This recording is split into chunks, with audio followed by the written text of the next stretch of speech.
Pessoal, boa tarde a todas e todos. Sejam bem-vindos e bem-vindas à nossa aula de medieval. A gente hoje vai começar nossa unidade nova, mas antes eu queria só passar alguns rápidos recadinhos, tá? Como eu comentei antes, vou comentar de novo agora para ficar gravado. Eu imagino que todos vocês receberam a nota da primeira avaliação. Eu enviei um breve comentário, né, sobre o trabalho e a nota pro e-mail de cada um. E eu vou repetir uma coisa que é muito importante.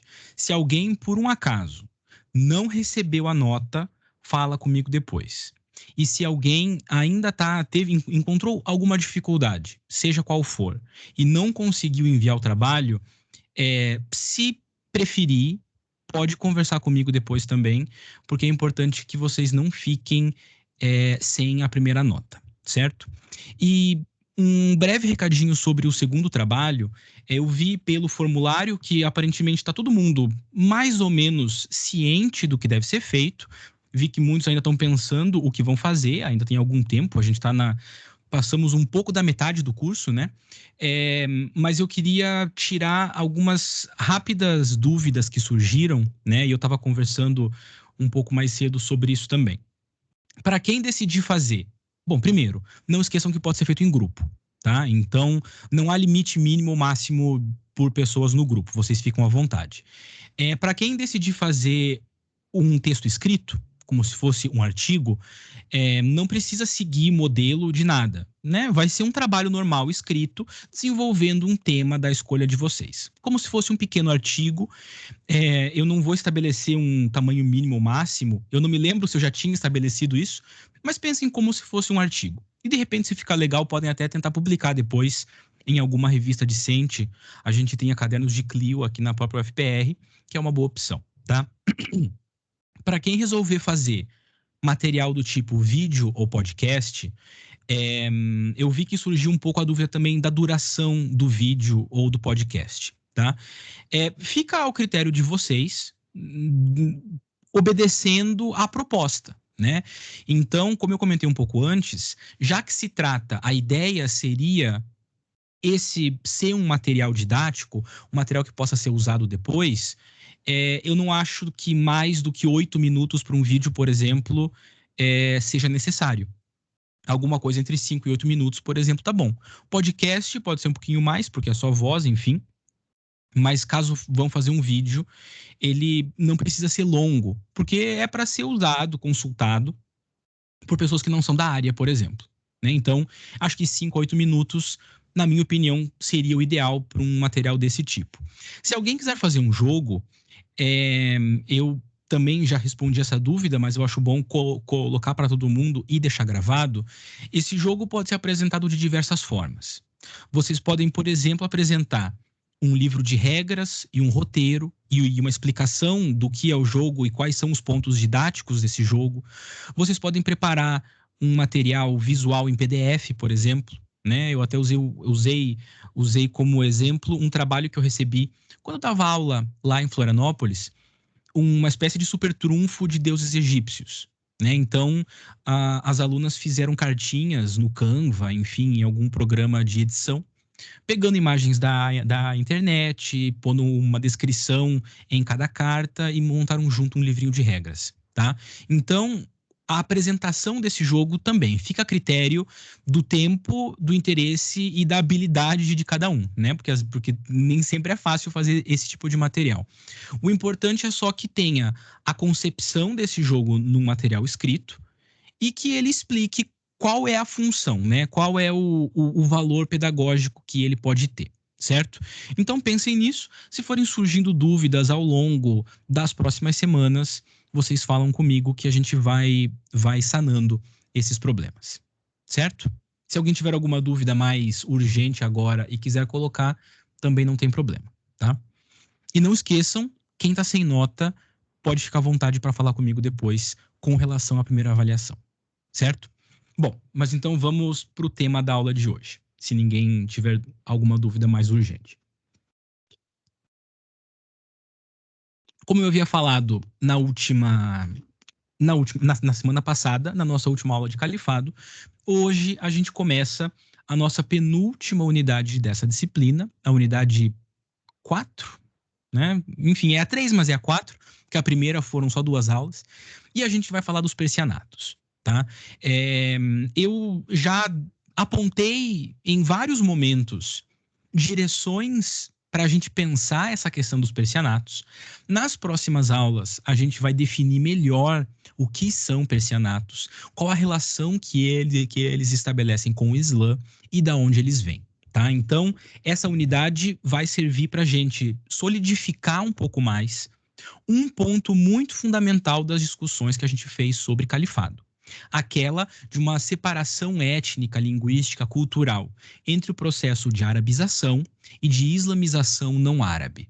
Tá? Eu tenho insistido e insisti no vídeo também dessa semana que a gente nunca pode esquecer que o mundo muçulmano, em especial pré-século XVI, ele é composto basicamente por 3 grandes grupos étnicos, excluindo Al-Andalus, por exemplo: árabes, iranianos e turcos, tá? Etnicamente, linguisticamente, historicamente, esses 3 grupos não são semelhantes. Sabem quando alguém chama de turco qualquer pessoa que pareça que fale árabe? Isso não existe. Quando a gente acha que o Irã, por exemplo, é um país de cultura ou de língua árabe, isso não existe. Quando a gente acha que o Afeganistão é um país árabe, é completamente não árabe. Não tem nada a ver historicamente com a cultura árabe. Tem a ver com a expansão da islamização, com influências normais, mas não são grupos árabes. Isso é importante de lembrar, porque como a gente viu, o mundo abássida ele se expande de maneira cultural e vai trazer para o seio do Islã uma importância vinda em especial da Ásia Central. E aí a gente tem essas culturas iranianas, né? A gente falou bastante disso. Então, nessa unidade, a gente vai começar a discutir o que são essas culturas iranianas, porque é muito fácil falar iranianos não são árabes e o Islã pega a cultura iraniana. O que é que significa isso? Né? Vocês certamente não falaram dos persas em história antiga. Talvez se falaram foi uma coisa muito incidental, como sempre aparece. Alguém no Oriente que causa um conflito aqui, um conflito ali. Então agora a gente vai entrar um pouco mais nessa dimensão histórica das culturas iranianas. E aí a gente vai entender mais a fundo o que é que significam os persianatos no Islã, mas além disso, é, o que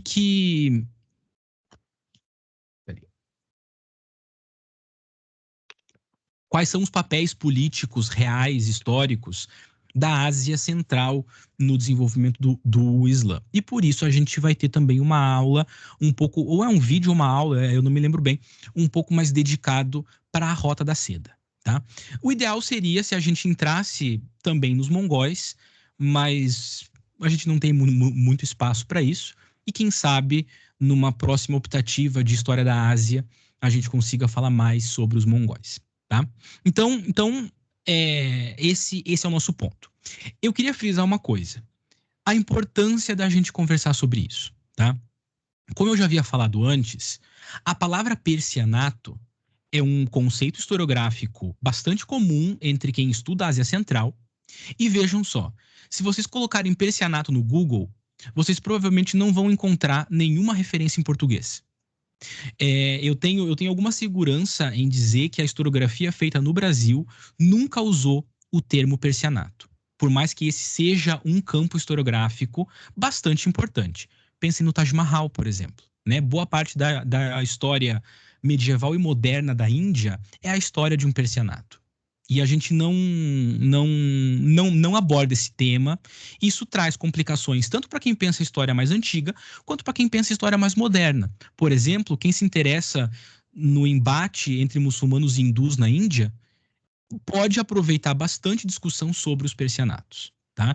E, obviamente, eu tenho também muita segurança em falar que nenhuma disciplina, as poucas universidades, os poucos cursos de história que têm uma disciplina de história medieval voltada especificamente para o mundo oriental, como é o nosso caso com o Medieval 2, nem toda universidade tem essa possibilidade de ter 2 medievais, né?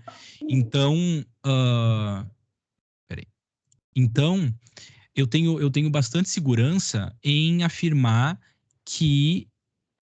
Gente, só um segundinho. Eu tenho bastante segurança em afirmar que não tem nenhum currículo de História Medieval 2 que traga um debate mais voltado para o persianato ou para culturas iranianas como um todo. Tá? No máximo, História Medieval 2 é aquela disciplina que vai falar bizantinos e muçulmanos. E é isso. Esses muçulmanos é aquele bolo em que a gente pode pôr turcos, árabes, persas, enfim, né? É uma história um pouco generalizada. Então, a gente vai tentar ir um pouco mais além nesse assunto, trabalhando com essa especificidade muito fundamental da história do Islã e da história da Ásia, tá? Então, reparem também que os textos separados para essa unidade, eu quase não deixei texto porque não tem material em português para a gente falar sobre isso, né? Então eu enchi de coisa minha lá, mas é só para a gente ter um pouco de noção desse mundo iraniano, mas não tem um texto, por exemplo, como teve o do Vriones e da Armstrong, para a gente ver a história das culturas iranianas. Não tem isso em português. Eu não queria deixar nada em inglês, tá? Que se alguém tiver interesse, é fácil encontrar material em inglês, mas em português não tem nada. Então, os textos dessa unidade estão um pouco mais esparsos e, consequentemente, o que a gente discutir nessa disciplina sincronicamente vai ser bastante fundamental, porque vocês não vão conseguir diretamente bater essas informações de aula com os textos disponíveis em português, tá? Então, para quem tem interesse nesse assunto, para quem acha que é um ponto importante para se pensar essa disciplina de história medieval, nesse caso, as aulas síncronas vão ser quase que a única maneira que a gente vai ter de conversar um pouco sobre isso, para além do pouco material nesse assunto que a gente tem em português, né? Então, para começar, né, depois dessa longa introdução, para começar a falar sobre esses persianatos, a gente tem que pensar em duas coisas. Em primeiro lugar, o persianato necessariamente tem contato, tem a presença do Islã. Então, a gente não vai ter persianatos que não envolvam também a profissão de fé muçulmana, tá? Mas, por outro lado, como a gente viu, o Islã, enquanto uma religião organizada, na verdade, enquanto uma religião, ele vai surgir no século VII, né? A gente já conversou. Ele surge no Hejaz, na Arábia, se espalha e, de início, a preocupação do profeta Muhammad no seu processo de pregação, como a gente viu, é o quê? Cultura beduína, grupos árabes, e depois é que vem essa expansão. Então, por um lado, a gente tem o Islã, que a gente já conversou bastante. Por outro, existe um elemento de longuíssima duração nos persianatos que tem tudo a ver com a cultura histórica da Ásia Ocidental. Ásia Ocidental, estou me referindo ao Oriente Médio, tá? Então, quando vocês pensam em sumérios, acadianos, assírios, eu sei que esse tema não entra nem em Antiga 1, nem em Antiga 2, mas todo mundo já ouviu, de alguma maneira, falar esses nomes, e eles são a história antiga mais antiga, assim, que a gente costuma ter acesso, né? Eles não desaparecem com o tempo. Essas culturas do Oriente Médio, do Oriente Próximo, da Ásia Ocidental, enfim, elas vão se mesclando, se misturando com várias outras matrizes e vão formar uma coisa que a historiografia mais tradicional gostaria de chamar de berço da civilização. Então, a ideia que a gente encontra numa historiografia mais antiga é que o mundo tem 6 ou 7 grandes berços civilizacionais. Sempre exclui a África nesse caso, né, por várias questões ideológicas, mas quando a gente pensa em Egito, Mesopotâmia, China, Índia, as culturas andinas e as culturas da Ásia, da América Central, a gente teria berços civilizacionais. Para a historiografia, importa sempre trabalhar diretamente com a ideia de um berço da civilização ocidental, a cultura greco-romana, né? Então, a gente está acostumado a perceber uma longuíssima duração numa cultura grega, por exemplo. Se vocês forem agora fazer um curso de filosofia, provavelmente uma das primeiras matérias vai ser, sei lá, debater Aristóteles. Há uma longuíssima duração aí. Quando a gente está olhando por esse viés ocidentalista, Se ignora que existe uma matriz cultural de longa duração também nas regiões da Ásia Ocidental, que vão se misturar com o Islã, que vão afetar, obviamente, o cristianismo e que, no fundo, vão definir, em termos de simbologias históricas, de reapropriações, de leituras do passado, boa parte de uma cultura, entre aspas, medieval dos grupos do Islã e depois dos persianatos. Então, para a gente começar a falar sobre essa longuíssima duração de uma matriz cultural, para falar dessa matriz cultural, a gente tem que voltar bastante no tempo. A gente não tem como demarcar o início do período medieval para falar sobre isso, né? A gente tem que voltar até onde dá para voltar, para entender qual é esse cenário que ampara o avanço do Islã. A gente já apontou um pouco disso, né? Eu também acho que comentei bastante sobre esse tema no vídeo dessa semana, para quem já teve oportunidade de ver. Mas eu quero recuperar alguns pontos, porque eu acho que são importantes e, enfim, como o vídeo é um pouco rápido, né? Talvez fique um pouco confuso. Quando a gente está falando dos persas especificamente, ou melhor, de uma cultura iraniana, e vejam, eu expliquei a diferença no vídeo entre persa e iraniano, né? Persa é um grupo, iraniano é um conjunto de grupos. Mas vejam que quando a gente fala coisas tipo tapete persa, cultura persa, etc., a gente está fazendo a mesma coisa que faz com o Império Romano. Uma pessoa que nasceu na Península Ibérica no tempo do Império Romano é considerado um romano, mesmo não tendo nascido em Roma, não é? A cultura romana, ela não é a cultura da cidade de Roma, é a cultura do espaço imperial. A gente vai usar persa no mesmo sentido. Existe uma matriz política cultural persa, que é a mais hegemônica, porque pertence aos impérios, mas está dentro de um conjunto de culturas iranianas. Tá? Para a gente entender o que é um iraniano, a gente volta para a ideia dos povos indo-europeus. Talvez vocês já tivessem ouvido falar sobre isso, talvez tenham tido contato com o vídeo, mas a ideia é que, linguisticamente, a partir do século XVIII, os acadêmicos perceberam que o sânscrito, o latim e o grego e o avéstico, o persa antigo, enfim, tinham semelhanças. Então, palavras como mãe, pai, irmão, filha, água, Deus, todas elas têm palavras semelhantes. Como que o sânscrito vai ter uma palavra semelhante ao latim? O sânscrito se fala na Índia. O latim surge na Itália. E aí começou a se perceber que várias outras línguas, tão distantes como o português, o russo, o lituano, o albanês, etc., tinham semelhanças linguísticas em algum ponto.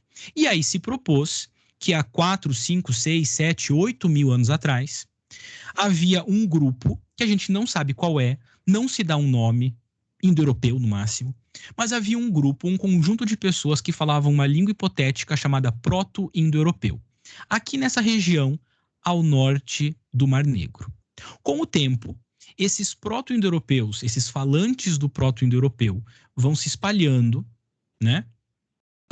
E vão gestando novos grupos linguísticos.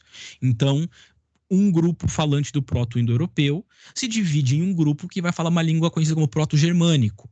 Esse proto-germânico vai se dividir, essas línguas vão se dividir e assim vai até a gente ter frísio, franco, saxão, etc. O mesmo acontece com o helênico, com o itálico e assim por diante.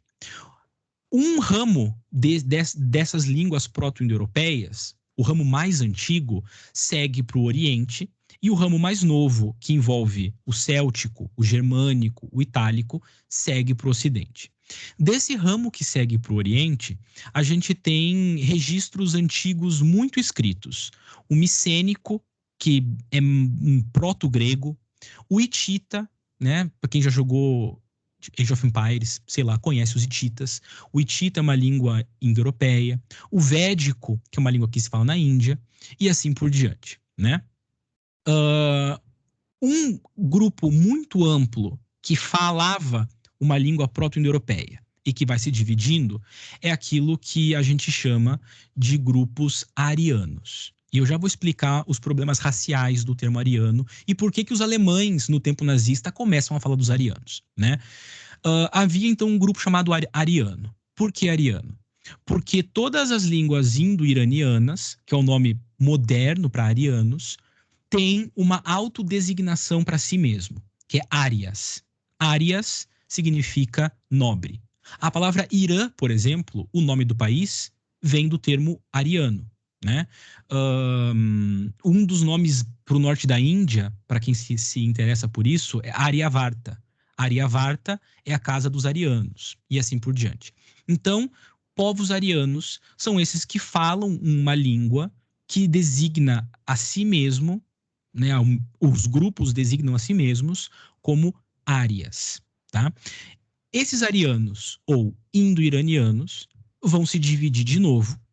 Os indo-arianos descem para o sul e se assentam no norte da Índia, e os iranianos são essa linhazinha, são alguns desses azuis aqui, descem para a Ásia Central, para o Planalto iraniano, e a única coisa que separa eles dos semitas é uma cadeia de montanhas que tem aqui na divisão do Irã com a Mesopotâmia, que são as montanhas de Zagros. Então, por alguns séculos, as montanhas de Zagros são o limite entre grupos que falam iraniano e grupos que falam línguas semitas, árabe, acadiano, assírio, babilônico e assim por diante, tá?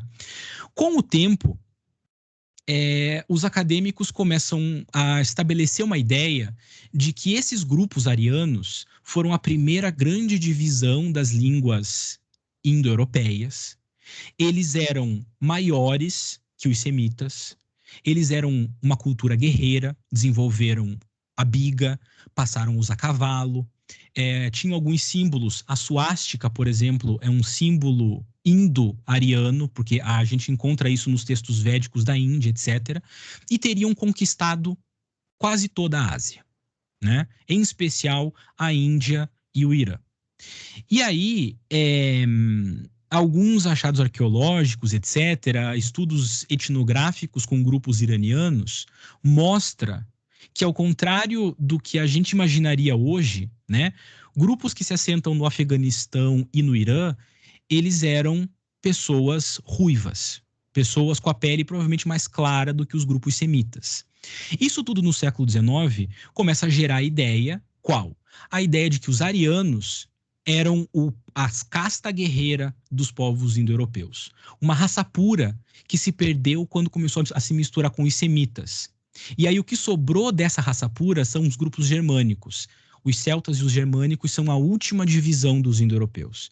Então, nessa teoria, esses grupos nobres, os árias, eles se misturam, perdem essa nobreza e ela se mantém com os grupos que vão se isolar no norte da Europa.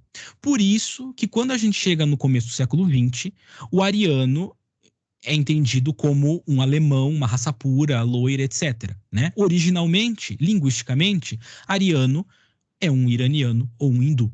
Né? E aí, com o tempo, isso se transforma em um germânico. Então, é muito complicado. Fiquem bem atentos, porque quando a gente está falando em proto-indo-europeu, grupos indo-europeus, etc., é muito fácil cair em teorias raciais. Então, é importante que a gente pense o seguinte: proto-indo-europeu, indo-iraniano, ariano, indo-ariano, iraniano, etc., são termos linguísticos. Tá? A gente está falando sobre grupos que a gente consegue traçar a linguagem. A gente não consegue traçar etnicidades para esses grupos. A gente só consegue traçar história linguística. Então, os arianos não são um grupo étnico. Eles são um conjunto de pessoas que a gente não tem acesso à história, nem à composição étnica, mas que a gente conhece alguns termos e, com o tempo, a gente passa a conhecer alguns textos. Tá? Então, os hititas, por exemplo, os védicos, que são os hindus do norte, por exemplo, e assim por diante. Quando, lá pelo século IX, né, os grupos iranianos, medos, persas, partos, citas, etc., entram em contato com os assírios, e a gente vai ter uma junção de línguas, culturas, símbolos, etc. Então, a partir de um dado momento, e agora falando da história registrável e não de especulação linguística, grupos iranianos e grupos semitas estão muito próximos em termos culturais e políticos. E essa cultura unificada, essa matriz cultural que a gente pode chamar de assiro-babilônica e depois de persa, é uma junção de diferentes panos de fundos históricos e linguísticos, mas que vai se assentar com muita força em toda essa região aqui, da Anatólia, eventualmente até dos Balcãs, até pelo menos a região do Vale do Indo, ou seja, até o que hoje é Afeganistão, Paquistão e o norte da Índia. Então a gente tem aqui um espaço de compartilhamento cultural, de efervescência histórica, que une dois grandes grupos linguísticos separados. Um grupo que fala línguas iranianas e um grupo que fala línguas semitas, tá? É obviamente esse contexto que vai aparecer para a gente ali a partir do final do século IX, que vai colocar para nós os persas. Tá? Os persas, eles aparecem nomeados nas fontes assírias junto com os árabes. Então, os assírios estão no meio, eles olham para o ocidente e tem grupos que eles chamam de árabe. Falei isso num vídeo passado. Eles olham para o oriente, para além das montanhas de Zagros, para além de um outro império regional ali chamado Elamita, e vão ver grupos chamados persas, medos, etc. Tá? Então, persas, medos e partos são quase a mesma coisa, mas são grupos ocupando ali regiões um pouco diferentes, né? Aí, né, a gente não vai falar sobre a história da Síria, mas começam a surgir alguns problemas políticos entre os assírios. O grande império assírio se quebra, né? Aí os babilônicos e os medos montam uma força anti-assíria, dominam a Babilônia, ou, enfim, uma das regiões da Assíria, e enfim, né, todo esse contexto político vai dar origem aos persas.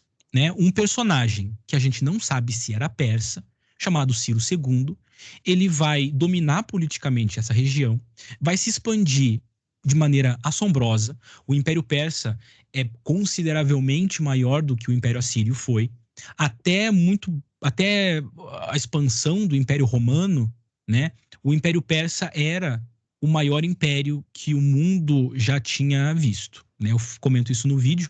A China ainda não tinha formado um império nesse momento, e mesmo assim era consideravelmente menor do que os domínios dos persas. Entre os três primeiros imperadores persas, o Ciro, o Cambises e o Bardia, não tem uma definição muito evidente cultural para esse império. É uma continuação do Império Assírio. Até que a gente vai ter Dario I, considerado o Grande, que fala, eu sou um persa, filho do fulano, que é filho do fulano, o Aquemênida. E aí a gente vai ter uma definição, uma tentativa de criar um modelo cultural para esse Império Persa. E isso vai ter um impacto gigantesco na história, como a gente vai ver já já. Então, em especial com Dario, que é o quarto imperador Kshayatia, ou Shah da Pérsia, a gente vai ter a formação de um verdadeiro império universal. O que é que significa império universal? A proposta é que o rei dos reis, o imperador, ele tinha domínio sobre o mundo inteiro. Né? Era essa a visão da política nesse momento. E dentro dessa lógica de império universal, os Aquemênidas, ou seja, os persas, eles vão criar estruturas políticas e administrativas que vão perdurar numa longa duração nessa região.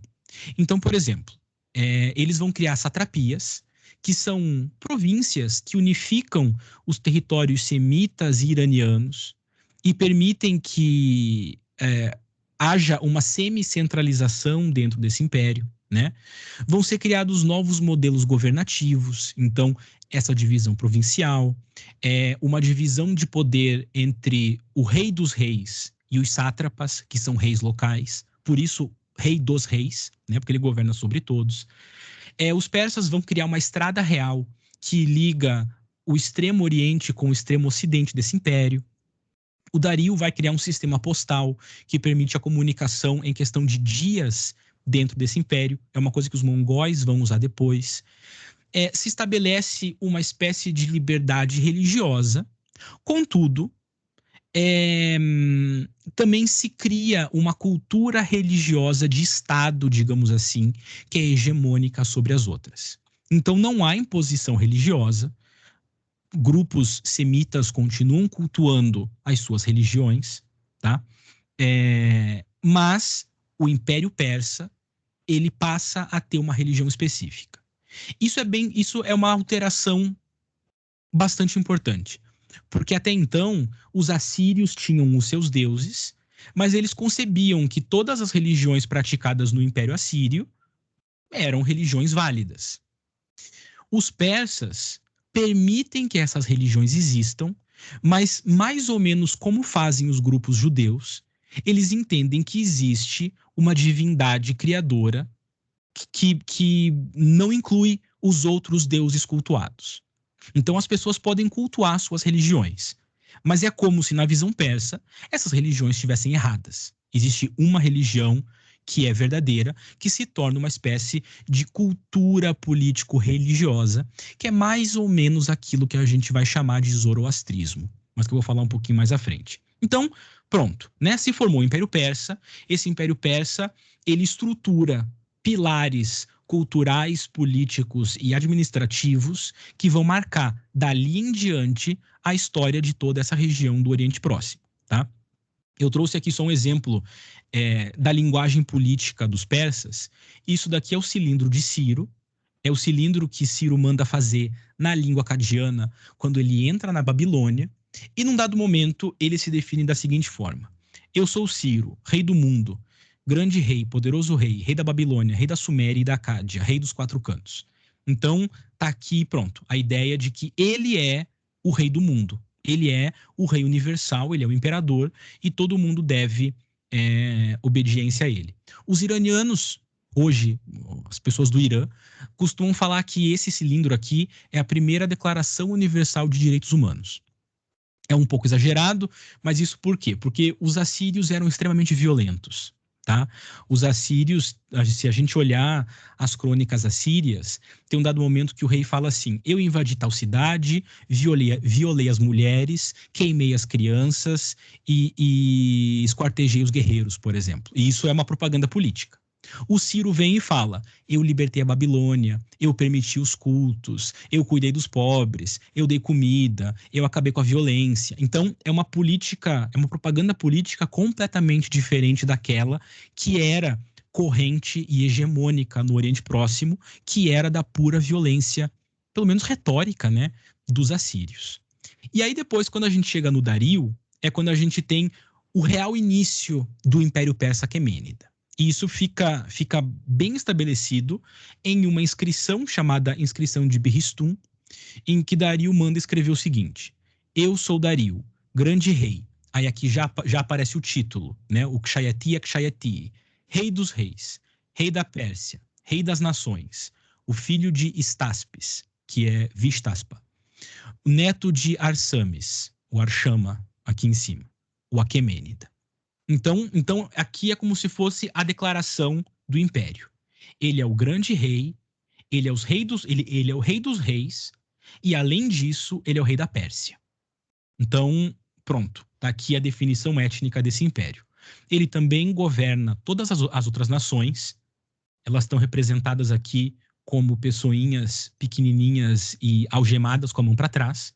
Então, são todos súditos do rei dos reis, né? E ele é filho do fulano, neto do fulano, que era o Aquemênida, né? Um, então, inclusive, né, o Ronald falou que lembra o poema do Ozymandias. O poema do Ozymandias claramente é inspirado nessas grandes fórmulas persas de poder, mas colocada para Ramsés, basicamente, né? Que aí é transposto para o Egito. Mas Dario, inclusive, era um farol do Egito, porque ele conquista o Egito, enfim. Então aqui a gente consegue ver um pouco desses pilares que vão construir politicamente e culturalmente uma pretensa gama hegemônica de cultura iraniana, né? E aí, para que a gente pense um pouco do impacto cultural, administrativo, logístico, organizacional desse Império Persa, a gente pode pensar um pouco em termos de historiografia, tá? Porque a gente tem esse império gigantesco definindo o futuro dessa região. Por outro lado, quando a gente fala de história antiga, quando é que os persas surgem? Né? Geralmente, quando a gente está falando das guerras médicas, que são as guerras greco-persas, que acho que todo mundo conhece, né? Quando Xerxes invade a Grécia e os atenienses e os espartanos lutam contra a subjugação oriental. E aí eles vencem os persas, vencem a guerra greco-persa, e por conta disso, a Grécia foi salva. E por conta disso, a Grécia pôde se desenvolver como berço da civilização e da origem ao mundo ocidental. Foi por pouco, né? Foi por Leônidas e 300 soldados que a dominação persa não fez dos gregos escravos. Essa costuma ser a narrativa que, inclusive, a gente vê em filmes tipo 300 e coisas assim, né? Agora vejam que interessante. Ciro proibiu a escravização de pessoas dentro do império. Os atenienses e os espartanos, não, né? Esparta era basicamente uma nação composta por soldados aristocratas e pessoas escravizadas. Então, aí já fica um pouco estranho. Mas o ponto é o seguinte: quando a gente olha para a historiografia, obviamente, o nosso foco de análise é sempre o mundo grego, que vai inspirar o mundo romano e que, no fundo, vai gerar a Idade Média cristã europeia e ocidental e, consequentemente, a nossa matriz cultural. Só que, pensando nessa guerra como símbolo dessa civilização grega que sobrevive, a gente pode fazer o seguinte: olhar o mapa da Eurásia nesse momento e ver que a Grécia está bem aqui, né? E isso daqui tudo é Império Persa. As guerras greco-persas, as guerras médicas, só fazem sentido do ponto de vista grego. Do ponto de vista persa, isso foi uma revolta. Foi uma revolta tão pequenininha que ela nem aparece nos registros persas. E os persas registravam campanhas que eles perdiam também. Enquanto eles estavam lutando contra os gregos, eles estavam lidando com revoltas aqui no Egito.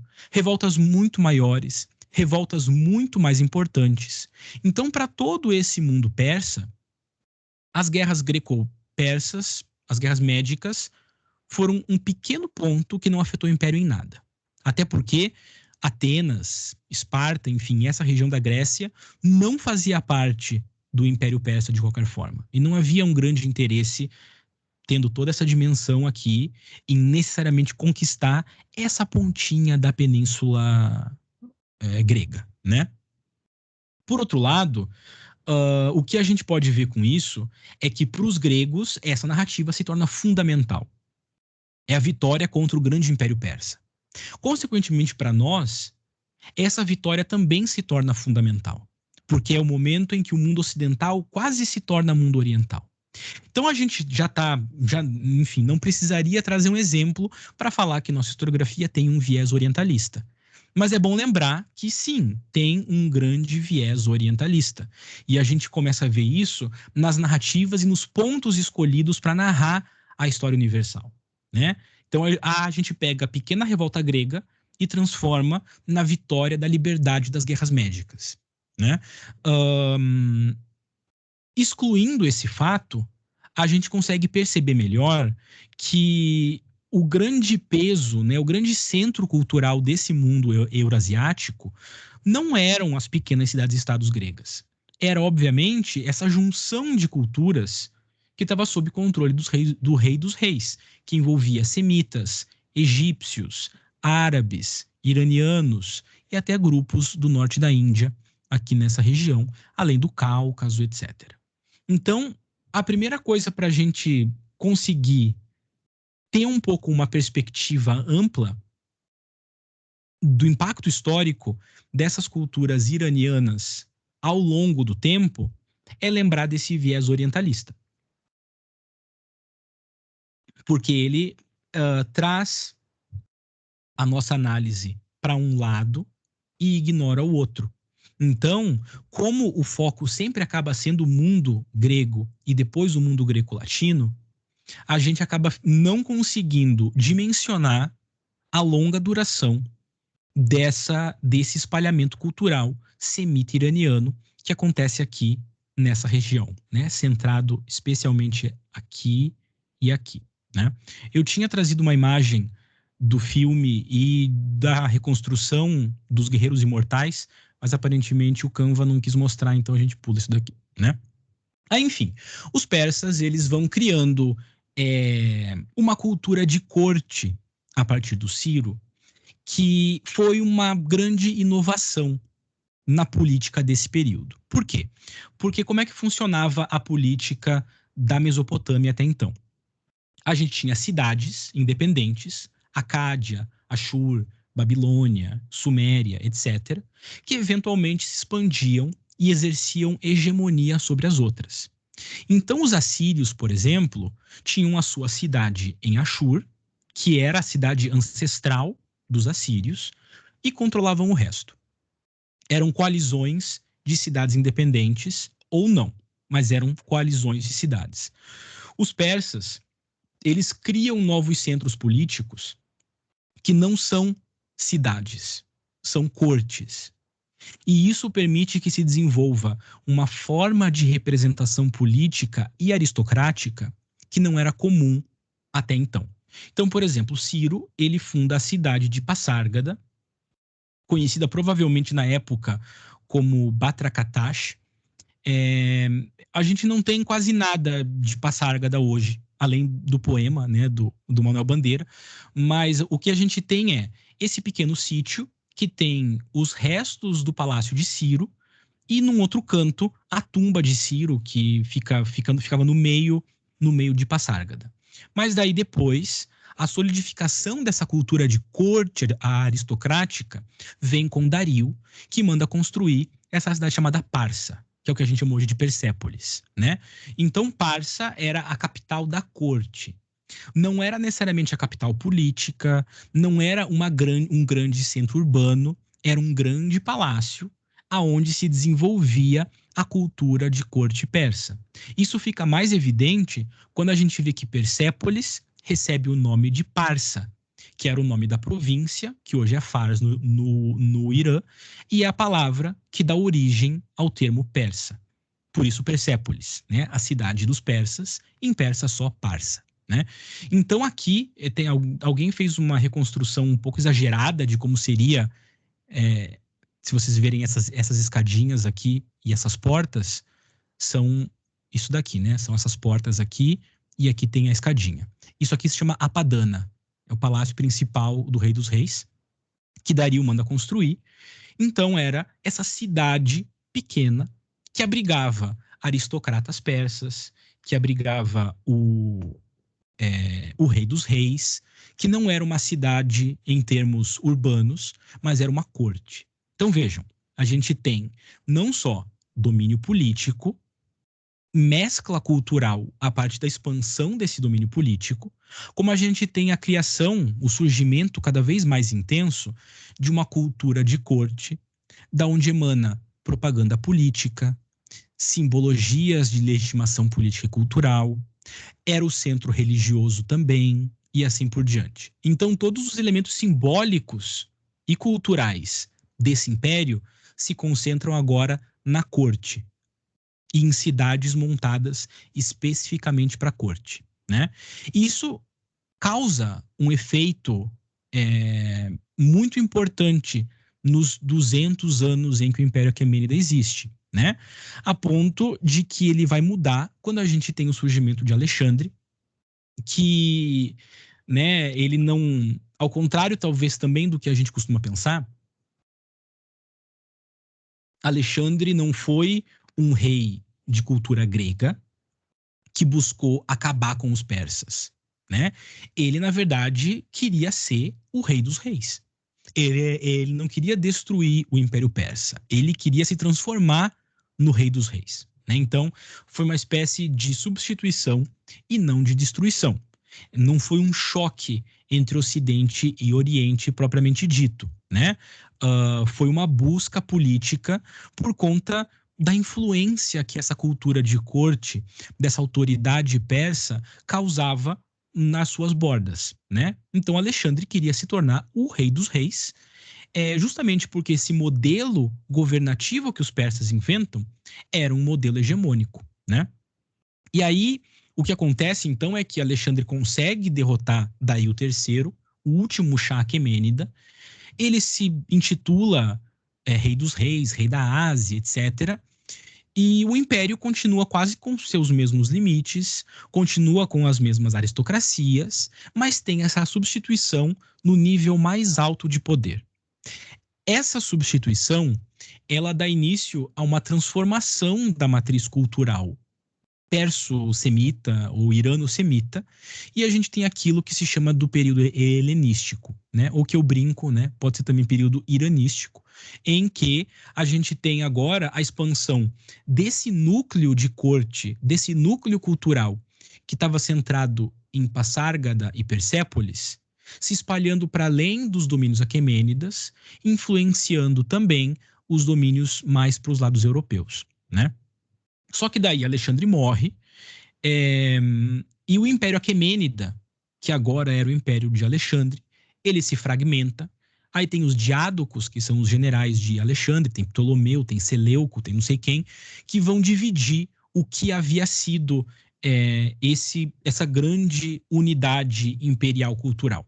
Então, a quebra dela não vem com Alexandre, vem com os sucessores de Alexandre.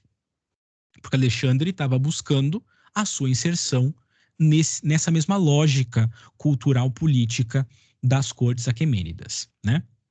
E aí, claro, né, a gente vai ter a perda dessa primazia do Império Universal por parte do Oriente, a gente vai ter cada vez maior a ascensão romana no Mediterrâneo, isso vai criar novas lógicas na Eurásia, novas matrizes culturais, né?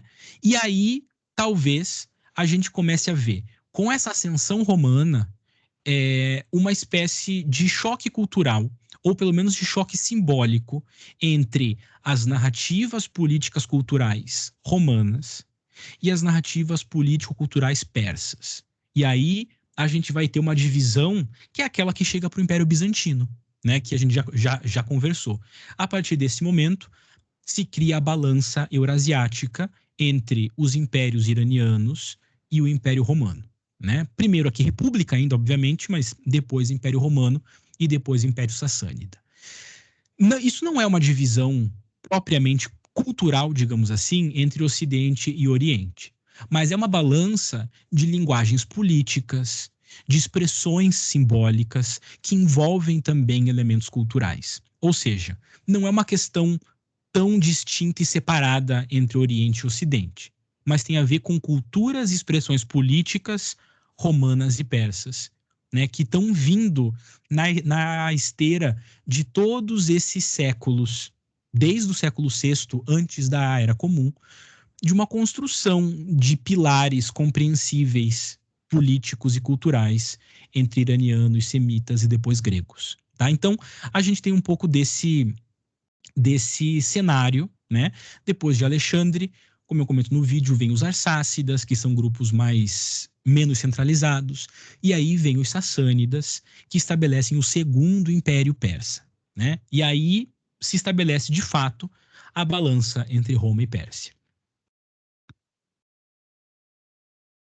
Então é nesse processo todo que a gente vai ter a formação de uma matriz cultural, que eu insisto, tem muito a ver com uma cultura de corte inventada pelos Aquemênidas, depois pelos Arsácidas e depois pelos Sassânidas, ou seja, persa, que vai se espalhar por todo o mundo iraniano e um pouco além, né? Então, enquanto tem essa fragmentação política pós-alexandrina, né, algumas práticas aristocráticas, ou seja, algumas práticas culturais de corte já estavam muito bem estabelecidas, e são essas práticas que vão funcionar como símbolos de legitimação constante ao longo da história. Isso é importante porque a gente vai ver que a recuperação desses símbolos de corte é que vai definir uma parte cultural dos persianatos, que é basicamente o Islã junto com a cultura de corte de longa duração dos grupos iranianos. Um exemplo disso é, por exemplo, isso que a gente chama de Pairidaisa. Parece paraíso, né? Inclusive é a origem da palavra paraíso. O Pairidaisa, ele era um jardim. Então, a corte em Persépolis, em Passárgada, enfim, construía jardins nesse modelinho aqui. São modelos de jardim comuns até hoje no Irã, que eram chamados de paraíso. Tanto que o termo paraíso começa a designar essa visão idílica lá pelo século XVII, XVIII, em especial quando os franceses entram em contato com o modelo de jardim persa. Esse modelo de jardim também se repete nos tapetes, em toda a estética palaciana do mundo iraniano, né? E esse jardim, ele funciona como um microcosmos da corte. Então, o mundo do chá, o mundo dos aristocratas, ele é esse mundo idílico, centrado nos limites do paraíso, centrado nos limites do jardim. A gente vai conseguir ver nas próximas aulas como essa ideia da corte, da aristocracia ser um microcosmos do mundo, só com as coisas boas, se repete ao longo das culturas de Persianato. Além disso, essas culturas de corte iraniana eram conhecidas pelos consumos de bens de luxo, materiais de seda, vinhos de qualidade, produção de tapetes, uso de especiarias. Quando os árabes invadem o palácio de Ctesifonte, que era a capital dos sassânidas, tem umas histórias de que eles encontram um tapete chamado Primavera de Cosroes, né? Era um tapete de 20 metros por 20 metros, feito de seda, ouro e pedras preciosas. E a única coisa que os persas tentam tirar da corte quando os árabes chegam, mas eles não conseguem porque era muito grande esse tapete. E aí depois os seguidores do profeta, eles cortam em pedacinhos esse tapete e dividem entre cada um e vendem por fortunas esse mítico tapete persa, né? Então, eles, obviamente, as culturas iranianas tinham acesso a rotas comerciais, tinham contato com a China, com o norte da Índia, e usavam o consumo de bens de luxo como forma de poder. Tá? Então, a estética de luxo, o consumo de seda, especiarias, vinho, música, arte, tudo isso está extremamente atrelado a essa cultura de corte iraniana. Tá? E tanto que eu sempre brinco que se vocês pensarem numa imagem das Mil e Uma Noites, em que o sultão tá bebendo vinho, tá em cima de tapetes, está usando roupas de seda bonitas, isso não é um elemento beduíno, obviamente, né? Isso é um elemento da cultura de corte iraniana, que chega em vários sultões, né? E isso é tão visível, tá? Esse consumo de luxo é tão visível para a cultura de corte iraniana que para os gregos e depois, em especial, para os romanos, os persas eram entendidos como afeminados. Então, para os romanos, a cultura persa era afeminada e decadente, porque era hedonista, tinha esse luxo todo na corte, enquanto que os romanos eram austeros, guerreiros, práticos, e não perdiam tempo com um tapetinho de seda, né? Então isso tudo constrói uma imagem de que os romanos são masculinos, por conta da guerra, e os persas, por conta dessa cultura de corte e do consumo de bens de luxo, eram femininos. E isso aparece nas fontes romanas o tempo todo, né?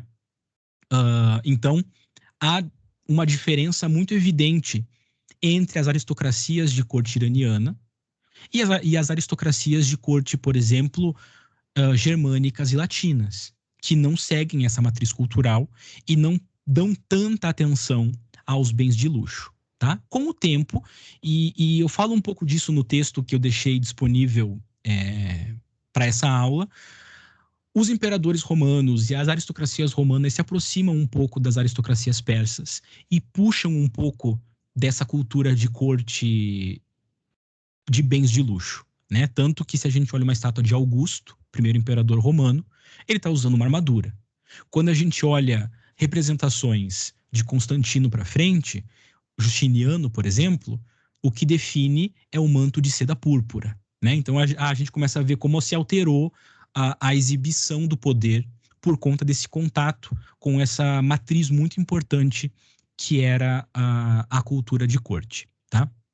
E só para concluir, porque a aula já está acabando e eu continuo isso na próxima, o outro elemento fundamental desse pilar da cultura de corte iraniana era a religião, né? Então, tão importante quanto consumo de bens de luxo, etc., né? Tão importante quanto a exibição do poder, tá? Essa demonstração ideológica simbólica dos elementos culturais iranianos era a religião, talvez até mais fundamental do que esses elementos visuais, né? E a religião iraniana a gente costuma chamar de maneira um pouco errônea até, e eu já vou explicar por quê, de zoroastrismo, tá? Então, o que é o zoroastrismo? A gente vai falar disso um pouco agora e na próxima aula, até para conseguir linkar algumas coisas do zoroastrismo com o Islã, tá? O zoroastrismo é uma prática religiosa, né? É uma cultura religiosa do ramo iraniano, dos indo-iranianos, então que se dividem entre os da Índia e os da Ásia Central, né?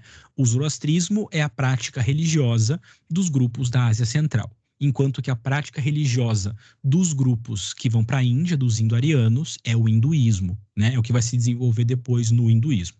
Então, num primeiro momento, a gente pode imaginar que o que a gente chama de zoroastrismo era basicamente a mesma prática religiosa do hinduísmo. E eu vou explicar também por que a gente pode ter bastante certeza disso, né? Então, se a gente olha para a religião majoritária da Índia hoje e olha para os textos dessa religião, que são lá do segundo milênio antes da Era Comum, que são os Rig Veda, a gente consegue imaginar como que era essa prática iraniana. Ela segue como uma espécie, provavelmente, de politeísmo, até o surgimento de uma figura profética, que é o que os gregos chamam de Zoroastro, né? Que na língua falada na época dele, o avéstico, o nome desse profeta era Zaratustra. Então ele vai surgir no meio dessas práticas politeístas iranianas e vai estabelecer um monte de regras para uma nova religião. Não pode cultuar mais do que o deus do bem, que é a Ahura Mazda, eu já vou falar disso. Não pode, então, cultuar todas aquelas figuras divinas que se mantêm no hinduísmo.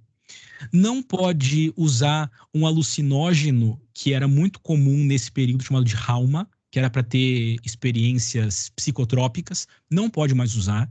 A experiência psicotrópica de revelação vai ficar sempre a cargo do profeta. Então a gente já começa a ver aqui alguns elementos que vão se repetir nas religiões abraâmicas, né? Não pode isso, não pode aquilo, não pode fazer um monte de coisa, e a religião passa a estar marcada não nesses costumes esparsos politeístas, mas em hinos que o Zaratustra em pessoa compõe, chamados de gatas, né? Então, esse profeta deixa esses gatas, que são hinos compostos num idioma chamado avéstico, que é muito parecido com o sânscrito antigo, ou seja, com o védico, tá? A gente não sabe se Zaratustra existiu, se ele existiu, a gente não sabe quando ele existiu, mas por questões linguísticas, a gente consegue imaginar que o zoroastrismo, ou melhor, que o surgimento desse zoroastrismo profético, e se chama zoroastrismo por conta de Zoroastro, deve ter surgido por volta de 1500 antes da Era Comum, com essas estruturas normativas. Talvez antes, talvez depois, a gente não tem como saber. Mas a gente sabe que é muito antigo, o que faz com que o zoroastrismo seja, talvez, se não a mais, uma das religiões ativas ainda hoje mais antigas, né? Uma das mais antigas que a gente conhece. E aí, por um bom tempo, provavelmente por alguns séculos, os ensinamentos, os gatas de Zaratustra, são praticados nas regiões mais orientais da Ásia Central. O que hoje é Afeganistão, Uzbequistão, etc. Então, essas regiões mais orientais de Khurasan e da Transoxiana. Imagino que nessa altura vocês já conseguem se localizar quais são esses pontos, né?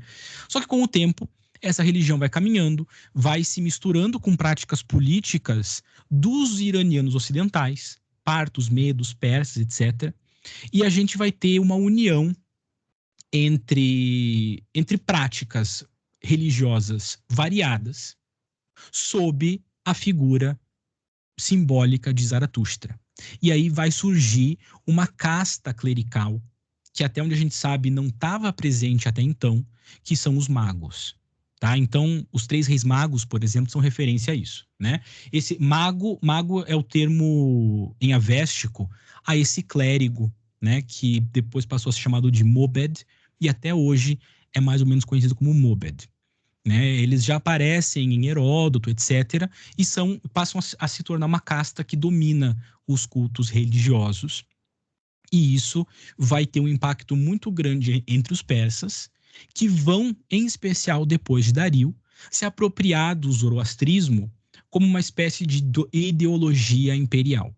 Então vai quase que se afastar dessa figura de Zoroastro, de Zaratustra, e vai se transformar num símbolo de poder de uma casta específica dos magos que estavam dentro de um grupo étnico específico que eram os persas. E isso vai se espalhar de uma certa maneira por grande parte desses impérios persas, tá? Mas são 2h30 já, e para a gente não perder o fio da meada, eu vou fazer uma pausa por aqui e a gente continua falando um pouco do zoroastrismo e da cosmogonia do zoroastrismo na aula de fonte de quinta-feira. E aí a gente vai ver um trechinho de um texto sassânida também, que apresenta um pouco do que significa essa cultura de corte persa, tá? Então, é só importante que a gente grave o seguinte: costumes de corte que surgem com os Aquemênidas vão ser fundamentais para a história dessa região, para a história do Irã, para a história dos impérios iranianos e para a história dos persianatos. E o zoroastrismo é um dos elementos fundamentais dessa cultura de corte, que vai ter uma influência muito interessante e pouco estudada em cima do Islã. Então, a gente vai seguir o debate dessas próximas aulas para pensar os persianatos a partir desses 2 elementos: cultura de corte, consumo de bens de luxo, por exemplo, e aí entra a importância da Rota da Seda, e a religião com uma casta específica, né, que são os magos, que com o tempo vão ser identificados eminentemente com persas. Lá no período sassânida, só grupos étnicos persas poderiam ser magos, por exemplo. Mas isso a gente vai falar mais nas próximas aulas. Certo? Alguém tem alguma questão, alguma dúvida, gente? Alguma coisa que queira perguntar, falar?